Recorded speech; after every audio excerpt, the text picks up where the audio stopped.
Hey, good morning. Um, Another little talk from me on resilience, powering our mind, body, and spirit, what I call living resiliently. Um, I do this in tandem with my other videos where I talk about mindset, well-being, self-mastery, but these particular talks are about, living resilient and what things that we can do on a daily basis to power our mind, body, and our spirit. And it's it's not a difficult talk for me, but it's a difficult talk for many because we don't talk about this topic much. But I'm going to talk about death today, and the particular aspect is about, I listened to a podcast episode a little while ago and I re-listened to it, and it's, from Dr. Chatterjee, a British Asian doctor who, amazing podcast and the work that he does from a medical perspective, and then also combining that with mind, body, and spirit. And this particular podcast episode of his talks about, and he interviews a lady called Bronnie, I've forgotten the surname now. I think it begins with a W anyway. Talks about, the regrets, the top five regrets of people who are dying. And this is from my work in palliative care with people over a number of years. And I'm probably not going to remember all five right now, but, things like not allowing themselves to be happier, not spending time with loved ones, not living life on their own terms, living the life that others expected of them. It's really, really simple things. Not working so hard.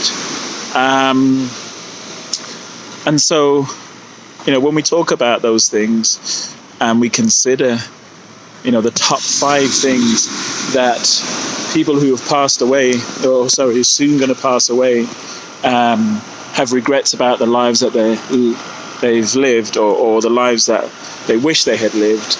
It's very eye-opening for me personally, because as I reflect on those things, how much of my life do I have those same regrets?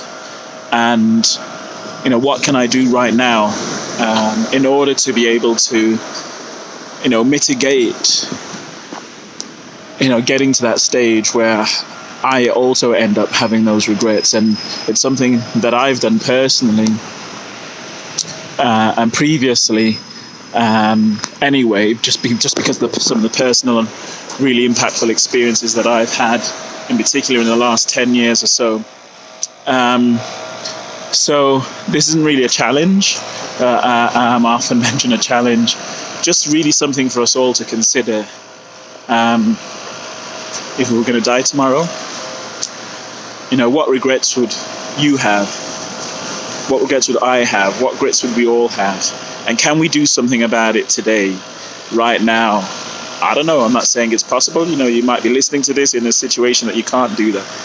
But, at what point over the course of the next few hours, day, can you do to get the ball rolling? Because I'm not saying it's going to be easy, because there could be some mass changes that you might need to make. And so you might actually need to come up with a plan and a strategy and all the rest of it. And that's fine, right? Resilience isn't easy. Resilience is not easy. It's not meant to be easy. So just some thoughts for today. Hard ones, I know. We don't talk about death, and I'm not saying we all should talk about it all day, every day, because clearly that doesn't work for our well-being. But just something for us all to consider and have a think about.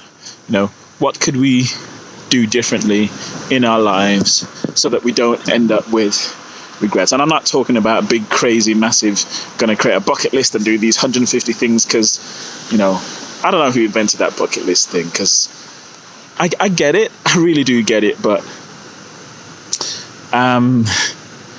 our happiness is rooted in so much more than having a bucket list of, I'm going to go climb Mount Kilimanjaro, and then after that I'm going to swim with dolphins, and then our happiness is rooted in so much more than that.